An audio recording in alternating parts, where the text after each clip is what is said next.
মনটা কোথায় দিতে হবে? মনটা দিতে হবে রাধারানীর চরণে। রাধারানী প্রেম দেবেন, আমার বৃন্দাজি মহারানী ভক্তি দেবেন। প্রেম আর ভক্তির মিলিতভাবে আমি আমার গোবিন্দ চরণ পাবো। প্রেম সে বলো রাধে রাধে। আর এই যুগে, এই কলিযুগে নামকে আশ্রয় করতে হবে, গুরু সদ্গুরুদেবকে আশ্রয় করতে হবে, আর নামকে আশ্রয় করতে হবে, নামকে ভালোবাসতে হবে। নামকে কিভাবে ভালোবাসবো? নাম নিত্য করতে করতে, নিত্য নাম করতে করতে, নিত্য গোবিন্দের প্রদর্শন করতে করতে, গুরুদেবের যে বীজ মন্ত্র, সেই বীজ মন্ত্র জপ করতে করতে করতে করতে আমার ভিতরে ভাব ভক্তি উদয় হবে, নামে রুচি হবে। নাম করলেই শুধু হবে না, নামকে আমি ভালোবাসছি কতটা, আমার গোবিন্দকে আমি ভালোবাসছি কতটা, আমার ভগবানকে ভালোবাসছি কতটা। দেখুন অনেক বাড়িতেই আছে, কি আছে, বাড়িতে 5টা রুম আছে, 5টা রুমে ফ্যান চলে, কোন ঘরটায় ফ্যান চলে না? গোবিন্দের ঘরে ফ্যান চলে না। ধর্মটা হচ্ছে অনুভব, অনুভব করতে হবে। আমার যেমন গরম লাগে, ভগবানেরও তো গরম লাগে। এরকম ভাবে ভক্তি মানে আমি অল্প করি, কিন্তু সেটা ভালোবেসে করি। আমি কিন্তু নাম অল্প করি, কিন্তু সেই নামটুকু কিভাবে করতে হবে? ভালোবেসে করতে হবে, নামকে ভালোবাসতে হবে, নামের উপর রুচি আনতে হবে। দেখুন কলিযুগে কোনো ধর্ম নেই, কলিযুগে আর কোনো ধর্ম নেই, নামই সর্বস্ব। এই শুধুমাত্র এই নামকে ভর করে, এই নামকে সঙ্গী করে, নামকে তৈরি করে আমি এই ভব নদী পার হতে পারি। এই প্রসঙ্গে সুন্দর একটি দৃষ্টান্ত আপনাদের সামনে পরিবেশন করছি। বৃন্দাবনে এক গোয়ালিনী ছিলেন, তা তিনি তার যে দুগ্ধ হতো, সেই দুগ্ধ তিনি নিত্য যমুনা পার করে মথুরায় গিয়ে বিক্রি করতেন। তো একদিন এরকম ভাগবত কথা হচ্ছিলেন বৃন্দাবনে। তো ভাগবত কথা যখন হচ্ছেন, তখন সেখানে পাঠক বলছেন, বাবাজি বলছেন, নামের মাধ্যমে, শুধু নামের মাধ্যমে আমরা কি, আমরা এই ভব নদী পার হয়ে যেতে পারি। ওই কথাটা ওনার মনে খুব লেগেছে। উনি ওই ভব নদী, ভব মানে কিন্তু বোঝেন না। কেন বোঝেন না? উনি হচ্ছেন সরল। ভগবানকে পাওয়া যায় সরলতায়, জ্ঞানে পাওয়া যায় না। জ্ঞানে পাওয়া যায় না। জ্ঞানে কি হয়? জ্ঞানে অহংকার আসে। আমি 18,000 ভাগবতের শ্লোক আমার মুখস্থ, আমার গীতার 700 শ্লোক আমার তটস্থ, এটা হচ্ছে অহংকার। এই অহংকার দিয়ে ভগবানকে পাওয়া যায় না, সরলতা দিয়ে পাওয়া যায়। তো ওই মায়ের ছিল সরলতা। মায়ের সরলতা কি ছিল? মায়ের সরলতা ছিল যে নাম করলে নদী পার হয়ে যাওয়া যায়। ভব উনি মানে বোঝেন। ইতিমধ্যে কি হলো, উনি যখন ওই পাঠ শ্রবণ করতে করতে অনেকটা দেরি হয়ে যায়। দেখুন ভগবানের কথা অমৃত সমান। আমি যে কথাগুলো বলছি এগুলো আপনারা আগেও হয়তো বহুবার শুনেছেন, কিন্তু ভাগবতের কথা এমনই অমৃতময়, আমাদের এই অন্নের মতো অন্ন। দেখবেন একবার পিঠে খেলে পরের বার আর ইচ্ছা করে না, লুচি খাবেন পরের বার আর ইচ্ছা করে না, কিন্তু অন্ন এমন একটা জিনিস, ওর রুচিহীন, ওর রুচি যায় না। তেমনি আমাদের ওর রুচিটা এই নামের প্রতি এইরকম আনতে হবে। তো উনি যখন যমুনায় গেলেন, যমুনায় গিয়ে দেখছেন কি, যে রাত হয়েছে, যমুনায় গিয়ে দেখছেন কোনো খেয়া নেই, কোনো নৌকা নেই। নৌকা নেই, কি করবেন তিনি? সেখানে ওই যে বাবাজি বলে দিয়েছেন, কি বলেছেন, যে নাম করতে করতে নদী পার হয়ে যাওয়া যায়। আমি নাম করতে করতে দেখি যমুনায় নেমে যাই, দেখি কি হয়।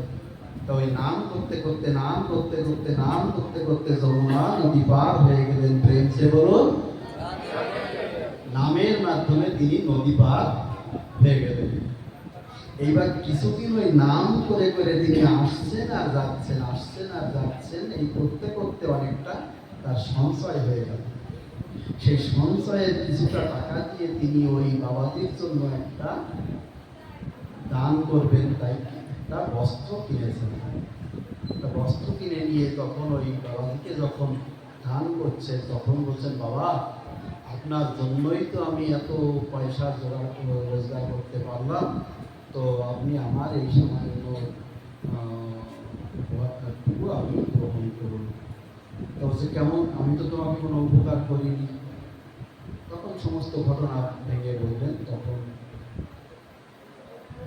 উনি বলছেন, ঠিক আছে চলো।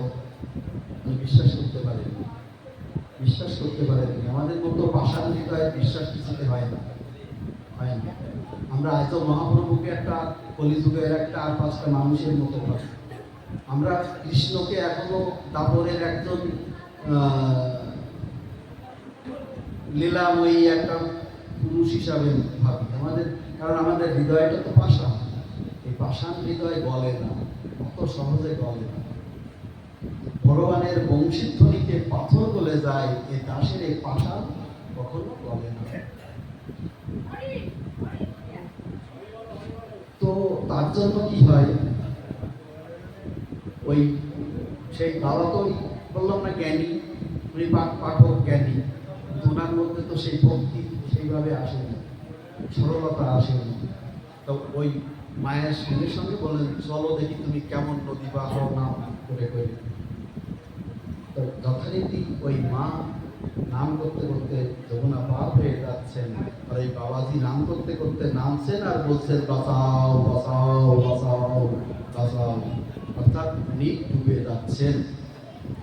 তখন ওই মা এসে তাকে বাঁচালেন এবং পাড়ে তুলে নিয়ে গিয়ে মা বলছেন, ভগবান আমি তোমার নাম আর আমি করব না, তোমার নাম আমি আর করব না। যে নামে আমার গুরু মহারাজ, আমার গুরুদেব পার হতে পারে না, সে নাম আমার প্রয়োজন নেই। এজন্য কি হয়, শিষ্য গুরুকে উদ্ধার করতে পারে, গুরুও শিষ্যকে উদ্ধার করতে পারে। জগতে গুরু মেলা ভাগ, আবার শিষ্য মেলাও ভাগ। এরপর নারদ ঋষি কি করলেন, নারদ ঋষি এসে একটা ব্রজবাসী রূপে এসে ওই বাবাজিকে পরামর্শ দিলেন যে ওই ভক্তকে আপনি স্পর্শ করে থাকুন, তাহলে আপনিও নদী পার হয়ে যেতে পারবেন। তা সেইভাবে সেই বাবাজি ওই ভক্তকে স্পর্শ করে নাম করতে করতে দুজনেই ওই যমুনা পার হয়ে গেলেন। প্রেমছে বলো রাধে রাধে। এটাই হচ্ছে সরলতার মহিমা, এটা হচ্ছে নামের মহিমা। সরলতার মহিমা, নামের মহিমা। আমাদের নামকে আশ্রয় করতে হবে। কলিযুগে আর কোনো ধর্ম নেই। সত্য যুগে ছিল কি ছিল, সত্য যুগে ধ্যান ছিল, হাজার হাজার বছর ধরে মুনি ঋষিরা ধ্যান করত। আপনারা বলবেন হাজার হাজার বছর বসে ধরে ধ্যান করতো মানুষ, বাঁচে 100 বছর। না, সত্য যুগে মানুষের আয়ু ছিল 1 লক্ষ বছর। ত্রেতায় 1 কমে গেল, তারপরে 1 কমে গেল। আজকে কলিযুগে আমরা কততে এসেছি, 100-তে। তারপরে এখন যা হচ্ছে সেটা সবাই জানেন। তার জন্য আমাদের ভজনে আসতে হবে, নামকে আশ্রয় করতে হবে। নামকে আশ্রয় করে কি হয়,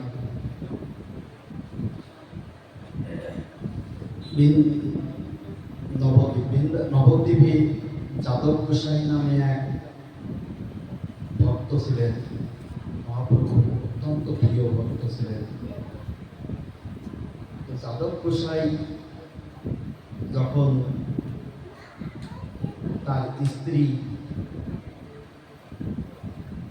সবজি আমানি করছিলেন ভগবানের প্রসাদ তৈরি করবার জন্য, ওদিকে কি হলো, মহাপ্রভু নিত্যানন্দ প্রভু তারা সংকীর্তন করতে করতে যাচ্ছেন, ভজ গৌরাঙ্গ লহ গৌরাঙ্গ লহ গৌরাঙ্গের নাম রে, ভজ গৌরাঙ্গ লহ গৌরাঙ্গ লহ গৌরাঙ্গের নাম রে, যে জান গৌরাঙ্গ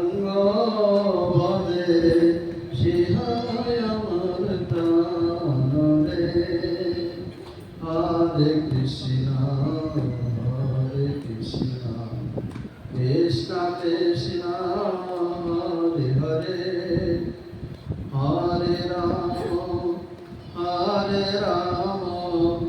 রাম রাম হরে হরে। কীর্তন শ্রবণ করতে করতে করতে করতে যাদব গোসাই ঘর থেকে বেরিয়ে এসে দলে যোগদান করলেন। এদিকে মা সবজি করছেন, সবজি আমানি করছেন, করতে করতে তার সে যে শিশু সন্তান, সেই শিশু সন্তান তার হাতের কাছে এসছে, তাকেও আমানি করছেন, টুকরো টুকরো হয়ে গেল ছেলে। ছেলের ক্রন্দন, তার ছেলের কান্না তার কানে পৌঁছল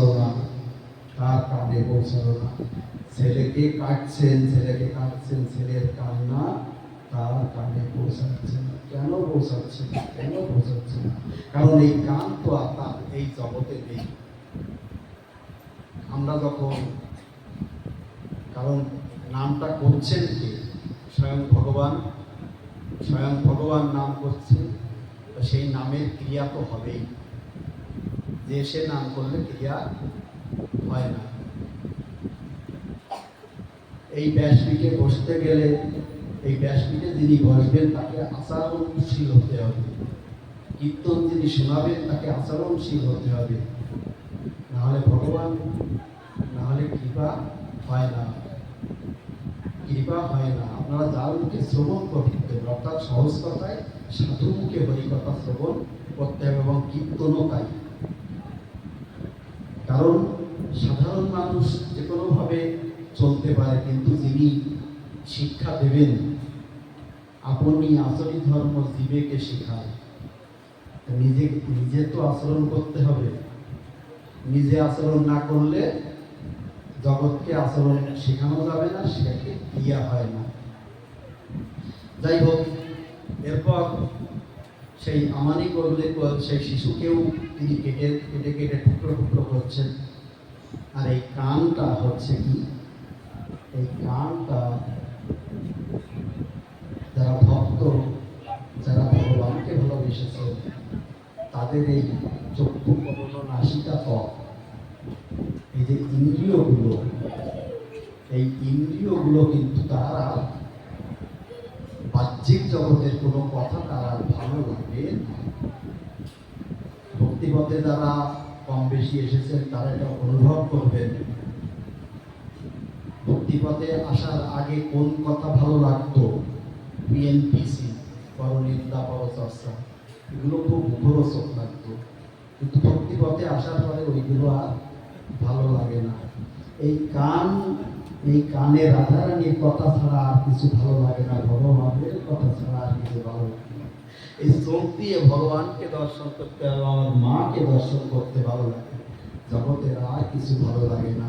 এই মুখ দিয়ে হরি কথা বলতে ভালো লাগে, এই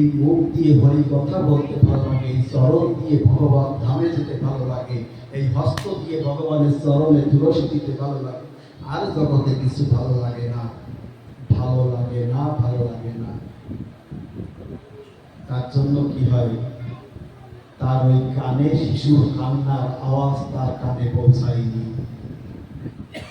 কারণ ওই মহাপ্রভুর ওই নাম ছাড়া তার কানে আর কিছু প্রবেশ করছে না। আমার বাবা একটা কথা বলেন, উনি যখন বৃন্দাবনে পাঠ করছিলেন তখন বয়স 18 বছর। তো এক শ্রোতা প্রতিদিন, বাইরের রাজ্যে তো সাপ্তাহিক ভাগবত সপ্তাহ হয়, এক সপ্তাহে ভাগবত পাঠ হয়। তো সপ্তাহব্যাপী উনি প্রতিদিন এসে বসেন, আর কি করেন, এইভাবে বসে থাকেন, ঠিক এইভাবে। তা বাবা একদিন তাকে বললেন যে তুমি ওইভাবে বসে থাকো কেন, তোমার কানের কি কোনো রোগ আছে? বলছেন, বাবা আমার কানের কোনো রোগ নেই, কিন্তু আমি একটু ভয় পাই। কি ভয় পাই? যে আপনার এই মধুর রাধা তত্ত্ব, আপনার এই রাধার কথা, আপনার এই রাধার মহিমা আমি এই কানে শ্রবণ করি, আমার যেন এই কান দিয়ে বেরিয়ে না যায়। তো আমাদের ভক্তরাও আমরা এই প্রকার, কিছু ভক্তের কথা এই কানে ঢোকে তো এই কান দিয়ে বেরিয়ে যায়, এখান থেকে গিয়ে বাড়ি গিয়ে সব কথা ভুলে গিয়ে আবার সেই কিছু ভক্তের কথা এই কান দিয়ে ঢোকে তো হৃদয়ে প্রবেশ করে, এবং হৃদয়ে যার প্রবেশ করে তার হয়েই গেল। তার আর জগৎকে ভালো লাগে না, এই জগৎকে ভালো লাগে না। যে একবার কালো সোনার মুখ দেখেছে তার আর জগৎকে ভালো লাগে না। এর আরেকটা দৃষ্টান্ত বৃন্দাবনের দেব। ভগবানের সখা ছিলেন কে? শ্রীরাম। তো শ্রীরাম সখা সহ ভগবান যখন বসে আছে তখন শ্রীরাম হঠাৎ সেখান থেকে উঠে চলে যাচ্ছে। তো ভগবান বলছেন, শ্রীকৃষ্ণ বলছেন, শ্রীকৃষ্ণ দেখুন ভগবান শ্রীকৃষ্ণ হচ্ছেন তার সখাদের মধ্যে প্রায় সবার থেকে বয়সে নবীন। বলছেন শ্রীরাম তুমি কোথায় যাচ্ছ? বলছে আমি শ্বশুর বাড়ি যাচ্ছি। তখন কৃষ্ণ বলছেন তো আমিও শ্বশুর বাড়ি যাব। মানে কৃষ্ণ ভেবেছেন শ্বশুর বাড়ি মানে বর্ষানা যেমন একটা গ্রাম, মথুরা যেমন একটা গ্রাম, নন্দগাঁও যেমন একটা গ্রাম, কেশিঘাট যেমন একটা, এরকম একটা নাম। ভগবানের লীলা তো। না না তুই কেন শ্বশুর বাড়ি যাবি? আমি শ্বশুর বাড়ি যাবো, আমি আমার বউকে শ্বশুর বাড়ি থেকে আমি আনতে যাবো, তুই কেন শ্বশুর বাড়ি যাবি? বলে না আমি শ্বশুর বাড়ি যাবো, না আমি শ্বশুর বাড়ি যাবো। বলে না তুই তোর মার কাছে যা। তখন ও মার কাছেই গেল এবং মায়ের কোলে বসে বলছে মা আমি শ্বশুর বাড়ি যাবো। বলে তুই কি শ্বশুর বাড়ি যাবি? তুই এখন এইটুকু এইটুকু ছেলে, তোকে খাইয়ে দিই আমি, তোকে পরিয়ে দিই আমি, তোকে স্নান করিয়ে দিই আমি, তুই কিভাবে শ্বশুর বাড়ি? শ্বশুর বাড়িতে দেখলে তো বিয়ে করতে হবে। মা আমি বিয়ে করবো, মা আমি বিয়ে করবো, মা আমি বিয়ে করবো, মা আমি বিয়ে করবো। আচ্ছা ঠিক আছে ঠিক আছে ঠিক আছে তোকে আমি বিয়ে দেবো। তা একটা বউয়ের কথা, একটা মেয়ের কথা তুই বল, তাকে তার সঙ্গে তোকে আমি বিয়ে দেবো। তখন আমার গোবিন্দ অনুভব করছেন, স্মরণ করছেন শ্রীমতী রাধা রানীকে, যার আকর্ণ বিস্তৃত নয়ন, যার সমস্ত রূপ তার মধ্যে বিদ্যমান, যার গলে বনমালা, সেই রাধা রানীকে আমার গোবিন্দ স্মরণ করছেন। তো স্মরণ করতে করতে রাধা রানী ওখান থেকে আমার কৃষ্ণ ওই বাচ্চাদের তো ভুলে যায়, বাচ্চারা তো ভুলে যায় এবং না না শ্রীরাম বউ নিয়ে আসছে, আমার শ্রীরামের বউকে দেখতে হবে। শ্রীরামের বউ শ্বশুর বাড়ি তো আমাকে নিয়ে গেল না, তার বউকে আমি দেখবো, আমি ওর বউকে দেখবো। তখন মায়ের কোল থেকে আবার রাস্তার উদ্দেশ্যে রওনা দিয়েছে। ইতিমধ্যে শ্রীরাম তার স্ত্রীকে নিয়ে আসছে। শ্রীরাম যখন স্ত্রীকে নিয়ে আসছে তখন শ্রীরামের স্ত্রী মাধবী কি করলো জানেন? মাধবী করলো কি, আপনারা জানেন যারা বৃন্দাবনে গেছেন, বিশেষ করে রাজস্থানের মধ্যে যারা 84 কোষ পরিক্রমা যারা করেছেন তারা রাজস্থানেও গেছেন। তো রাজস্থানের মায়েরা কি হয়, রাজস্থানের মায়েদের ঘুমটা থাকে ঠিক এরকম। এবার শ্রীরামকে দেখে, এই কৃষ্ণকে দেখে মাধবী কি করলো, ওই ঘুমটা ছিল এতটা, সেটা নামিয়ে এতটা করে দিল। তখন শ্রীরাম বলছেন তুমি আমার সখাকে তুমি একটু দর্শন দাও, সখাকে দেখাও। সেই শ্বশুর বাড়ি যেতে ছিল, আমি যেতে দিইনি, আমি বলেছি তোকে বউ দেখাবো, তুমি একটু দেখাও তাকে। বলছে না আমি দেখাবো না। তো কেন দেখাবে না? বলে আমার মা নিষেধ করেছে, তুই বৃন্দাবনের সবাইকে দেখবি, তুই ওই কালো সোনাকে দেখবি না। কাকে দেখবি না? ওই কালো সোনাকে তুই দেখবি না। তখন মাধবী তার মায়ের কাছে প্রশ্ন করেছিল যে আমি যদি মাধবীকে আমি যদি কৃষ্ণকে দেখি, আমি আমি যদি কালো সোনাকে দেখি তাহলে আমার কি হবে? দেখ, তাহলে তোরা সংসার করা হবে না। প্রেমসে বলো, তোরা সংসার করা হবে না। তা যে একবার গোবিন্দের প্রেমে পড়েছে, আমার মায়েরা, আমার মায়েদের কিন্তু দুটো স্বামী, একটা সংসারিক স্বামী আর একটা জগৎ স্বামী। এই জগৎ স্বামীকে যে একবার ভালোবেসেছে তার আবার এই সংসারে আর মন বসে না, সংসারে আর মন বসে না। এটা মাধবীর মা বুঝে গিয়েছিলেন যে কৃষ্ণকে যদি দেখে ওরা সংসার করা হবে না। তা যে ভক্তি পথে একবার আসবে, ভক্তি পথে যে একবার আসবে, তার আর এই সাংসারিক পেছন পেছন কথা তার ভালো লাগে না। এই কান তখন শুধু রাধা রাধা রাধা রাধা রাধা রাধা রাধা রাধা রাধা রাধা রাধা, এই রাধা রাধা ছাড়া আর কিছুই তার ভালো লাগে না। এটা প্রমাণ আপনি নিজেই নিতে পারবেন যখন ভক্তি পথে আপনি একটু একটু করে প্রবেশ করবেন। দেখবেন আস্তে আস্তে বাইরের জগৎটা আপনাকে ভুলিয়ে দেবে, বাইরের জগৎ আর ভালো লাগবে না। এরপর মাধবী কি করলো? বৃন্দাবনে এসেছে, শ্বশুর বাড়ি এসেছে। শ্বশুর বাড়ি আসার পরে দেখছে যে এখানে এই রাধা কৃষ্ণ ছাড়া কোনো কথা নেই। এখানে একটা রিক্সাওয়ালাও বলছে রাধে রাধে, হ্যাঁ, রিক্সায় তো হর্ন নেই, রিক্সায় কোনো বাঁশি নেই, শুধু রাধে রাধে। আশ্চর্যের বিষয়, ওখানে যারা মুসলমানরা গাড়ি চালায়, মুসলমানরা যারা রিক্সা চালায়, তারাও রাধে রাধে বলে। ফ্রেন্সে বলো। তো এই হচ্ছে নামের মহিমা। এইবার কি হলো? বৃন্দাবনে এসে দেখছে যে প্রত্যেকের মুখেই রাধা নাম, প্রত্যেকের মুখেই কৃষ্ণ নাম। কৃষ্ণ ছাড়া সেখানে কোনো কথা নেই। যে গানে আমার ভগবান নেই, ভক্তি জগতের লোকেদের কাছে সেই কোনো গান না। হতে পারে বড় বড় শিল্পী, বড় বড় মান্নাদের গান, বড় বড় গান, ভক্তদের মন গলাতে পারে না। যে গানে রাধা নেই, যে গানে ভগবান নেই, সে গান কোনো গান না। যে কথায় কৃষ্ণ নেই, সেই কথা কোনো কথা না। যে ভাবে কৃষ্ণ নেই, সেই ভাব কোনো ভাব না। যে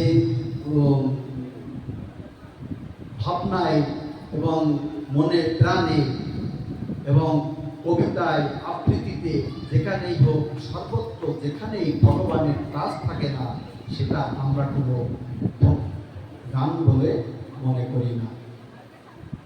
তাহলে কি হবে? আমাদের প্রতিটা কথায় আমরা কি কায় মনোবাক্যে আমরা ভগবানকে ডাকতে হবে, তাই তো? কায় মনোবাক্যে, কায় অর্থাৎ শরীর, মন অর্থাৎ মন, হৃদয়। কায় মনোবাক্য অর্থাৎ মুখ। এই মুখটা ভালো করতে হবে, শরীরটা শুদ্ধ করতে হবে, মনটাকে পরিষ্কার করতে হবে, বাক্যটাকে শুদ্ধি করতে হবে। আমি এখানে এই ব্যাসপীঠে বসে ভালো ভালো কথা বলছি, হরি কথা বলছি, ভগবানের কথা বলছি, এখান থেকে দুপাল ওখানে গিয়ে আমার মুখটা বিকৃত হয়ে গেল, এটা চলবে না। দেখুন, স্কুলে ভর্তি হব না, ঠিক আছে, কিন্তু স্কুলে ভর্তি হলে স্কুলের নিয়ম মেনে চলতে হবে। অর্থাৎ ভক্তি পথে এলে ভক্তি পথের নিয়ম মেনে চলতে হবে, না হলে কাজ হবে। তো এই বৃন্দাবনে এসে ওই মাধবী দেখছে কি, যে প্রতিটি কথায় কৃষ্ণ, প্রতিটি গানে কৃষ্ণ, প্রতিটি ভাবে কৃষ্ণ, প্রতিটি রিক্সাওয়ালার কথায় কৃষ্ণ, রাধা কৃষ্ণ রাধা কৃষ্ণ রাধা কৃষ্ণ রাধা কৃষ্ণ।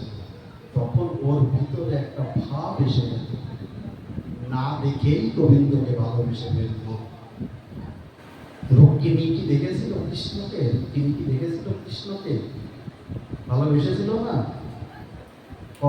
কল্পনার জগতে এনেছিল কৃষ্ণকে। যে কৃষ্ণকে, যে রাধারানীকে কল্পনার জগতে আনতে পারে, সে ভালোবেসে যায়। এবার এই মাধবীর নিত্য নিরন্তর ওই গোবিন্দ ভাবনায় ভাবিত হতে থাকলো।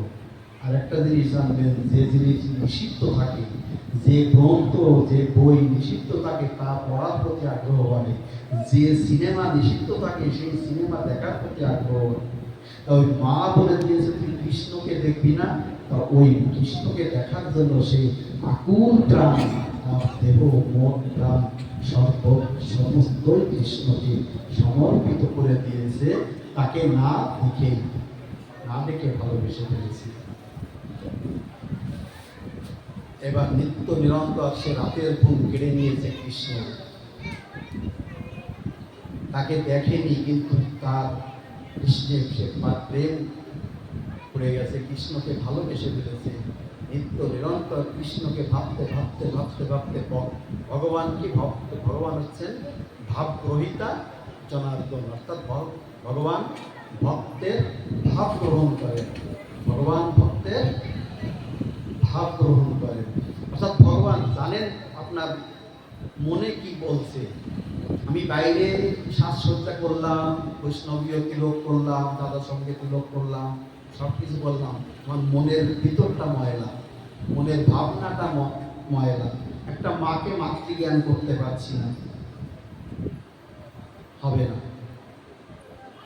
ভিতরটা আগে ঠিক করতে হবে, আগে ভিতরটা ঠিক করতে হবে, তারপরে বাইরেরটা করতে হবে।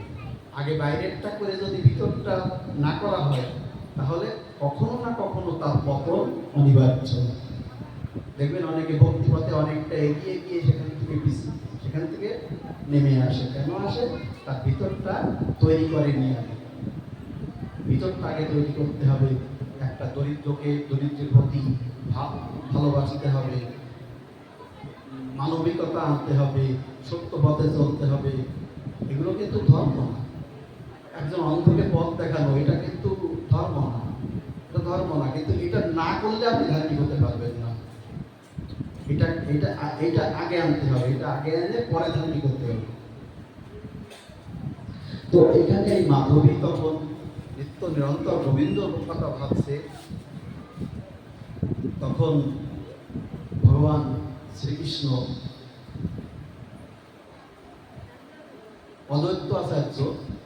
অদ্বৈত আচার্যকে ভগবান চৈতন্য মহাপ্রভু তিনি যখন সবাইকে প্রেম বিতরণ করছেন, যে যা চায় তাকে তাই বিতরণ করছেন, তখন সবাই বলছে যে আপনি আপনার মাকে কৃপা করলেন না, মাকে প্রেম দিলেন না, মাকে ভক্তি দিলেন না। বলছেন না, মা কখনোই পাবেন না। ওনাকে বলে দাও, ডাইরেক্টও বলছেন না, বলছেন ওনাকে বলে দাও উনি কখনোই পাবেন না। কেন পাবেন না? কারণ উনি অপরাধ করেছেন। কি অপরাধ করেছেন? অদ্বৈত আচার্য বিশ্বরূপ ওই অদ্বৈত প্রভুর কাছে যে সে সংসার ত্যাগ করেছে।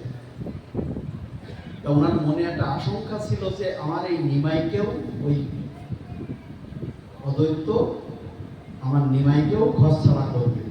তা ওকে আমি অদ্বৈত মনে করি না, ওকে আমি দ্বৈত বলে মনে করি। এটা কিন্তু সসীমা কখনোই মুখে বলেননি, মুখে কখনোই বলেননি। আপনারা জানেন কথাটা, মুখে কখনোই বলেননি যে ওনাকে আমি অদ্বৈত মনে করি না, উনি দ্বৈত।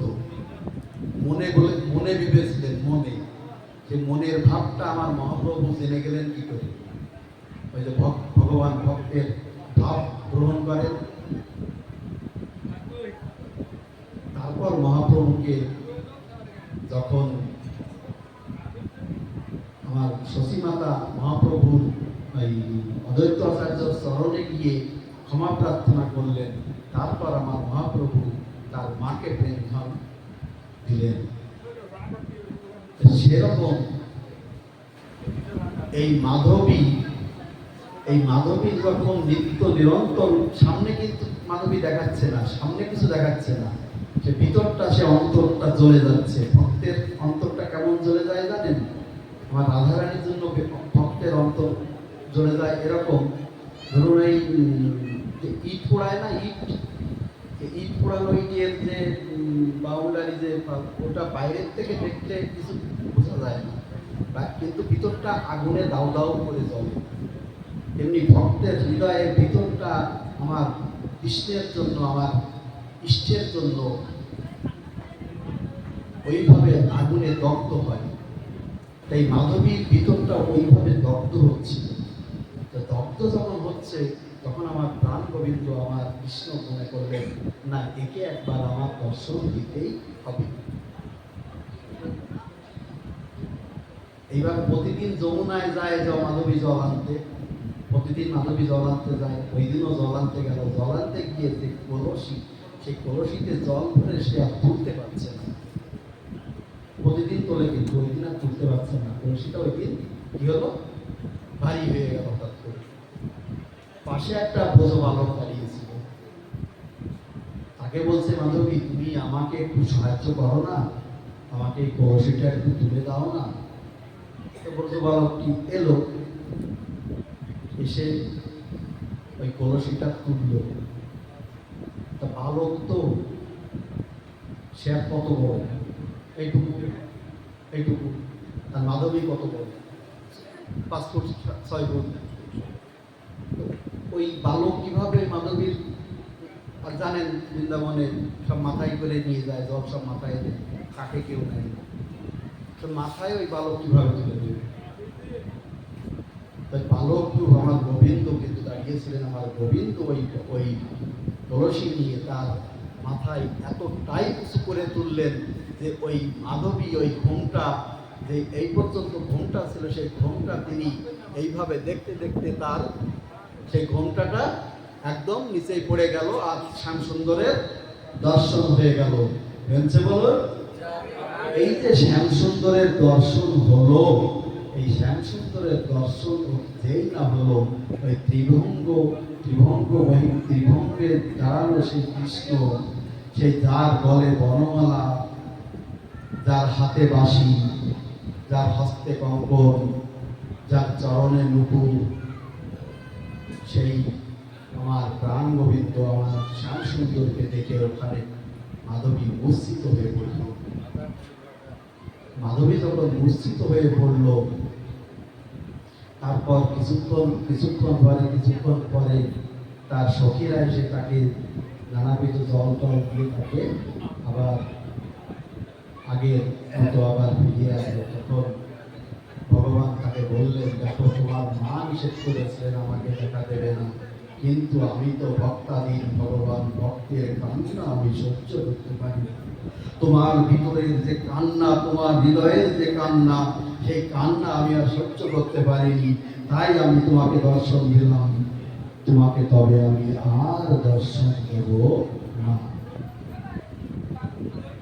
ইতিমধ্যে কি হলো, এরপরে কিছুদিন বাদে সেই গৃহবর্ধন ভগবান তুললেন। ইন্দ্রের বর্ষ, ইন্দ্র তখন 7 দিন বাণীবর্ষণ করে সমস্ত বৃন্দাবনকে প্লাবিত করে দিল। তখন আমার গোবিন্দ সমস্ত বৃন্দাবনবাসীকে ওই গিরিগোবর্ধনের নিচের আশ্রয় দিয়ে সেই গোবর্ধন যখন তুলেছিলেন, সেখানে সমস্ত ব্রজবাসীরা গেল, সেখানে মাধবীও গেল। সবাই কৃষ্ণকে দেখছে। কে দেখতে পাচ্ছে না? আর মাধবী সে কৃষ্ণকে দেখতে পাচ্ছে না। কেন দেখতে পাচ্ছে না? কারণ ভগবান বলেছেন, তোমাকে আমি আর দর্শন দেব না। এই যে তখন দেখুন, আমরা যে রাধা ভজনে, রাধাকুণ্ডের যে ভজনে আসি, চেষ্টা করি থাকা, হয় না। কেন? এই মন বড় চঞ্চল, ভজনে বসি, সংসার এসে যায়, ভজনে বসি, সমস্ত দুনিয়ার যত কথা অকথা সব মুখ চলে আসে, ভজনে মন বসে না, কারণ পাষাণ হৃদয়। তো আমার রাধারানী কি ভাবেন জানেন? আপনি এই যে ভগবানের, আমার রাধারানী মনে করেন যে এ তো এর ভজনে মন বসছে না ঠিকই, মন চঞ্চল ঠিকই, কিন্তু এ তো আমার জন্যেই বসে থাকে। যে যে 30 মিনিট বসে, যে 10 মিনিট বসে, যে 1 ঘন্টা বসে, তো আমার জন্যেই বসে আছে। হয়তো মন সেইভাবে দিতে পারছে না, তাই আমার রাধা রানী তাকেও ওইভাবে কৃপা করেন। আপনার যদি মন নাও বসে, তাহলে দিনের একটা সময় অন্তত আমার ভগবানের সামনে গিয়ে বসতে হবে। বসলে কি হবে? আমার রাধা রানী কৃপা করবেন, রাধা রানী ভাবেও কৃপা করেন। এরপর ওই গিরিগোবর্ধন যে কথায় আসছিলাম, আমাদের যে রাগানৌকা যে ভজন, এই ভজনে প্রথমে আমাদের কিঙ্করি এবং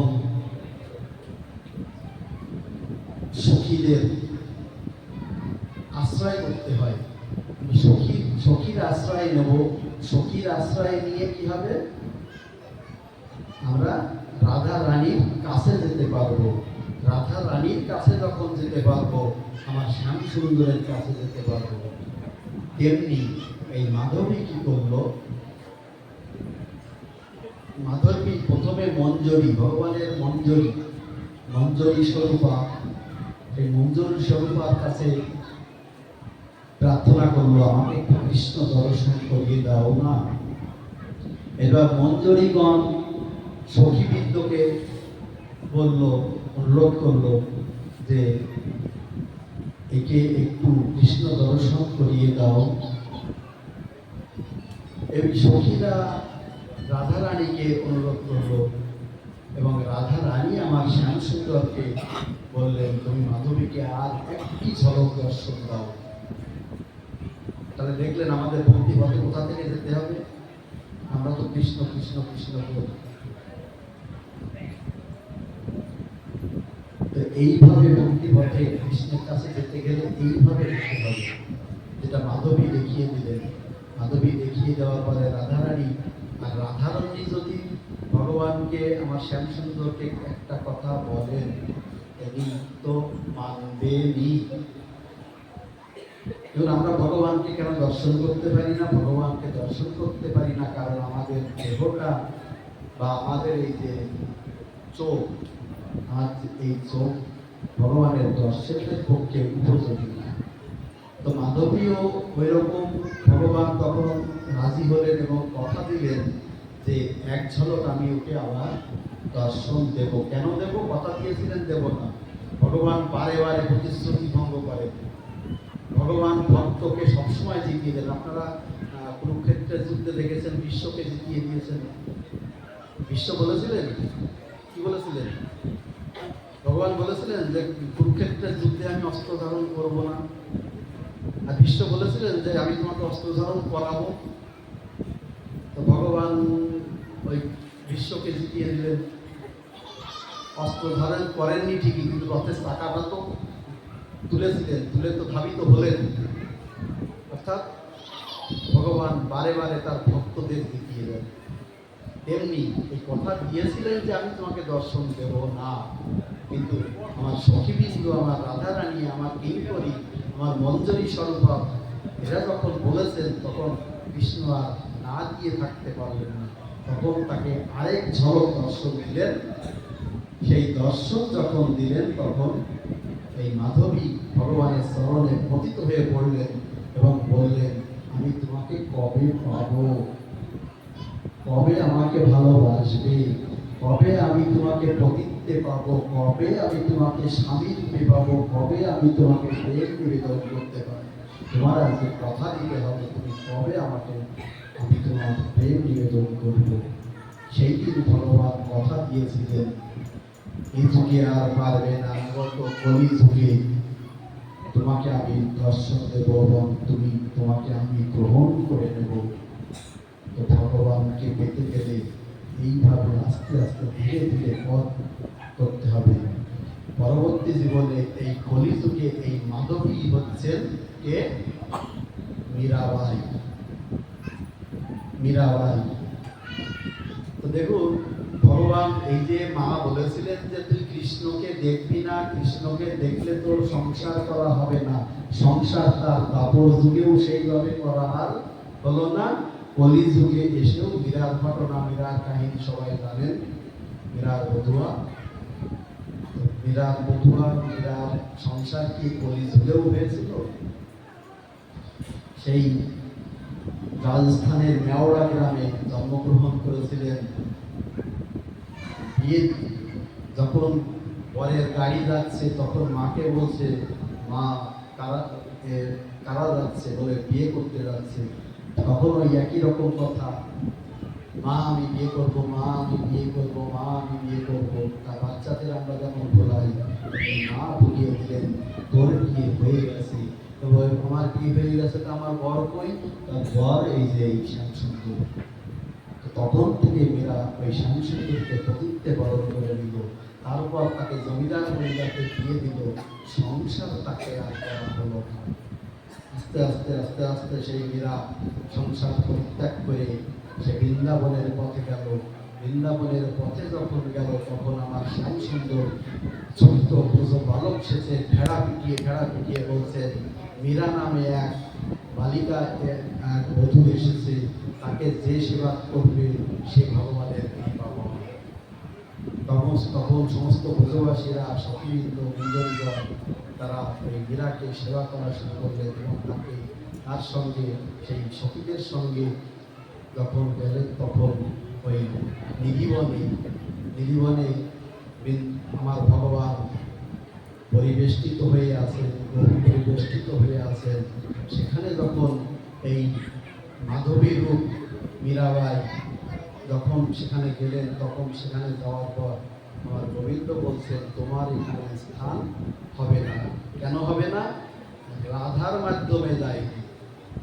এটা সবাই আপনারা জানেন, রাধার মাধ্যমে যায়নি।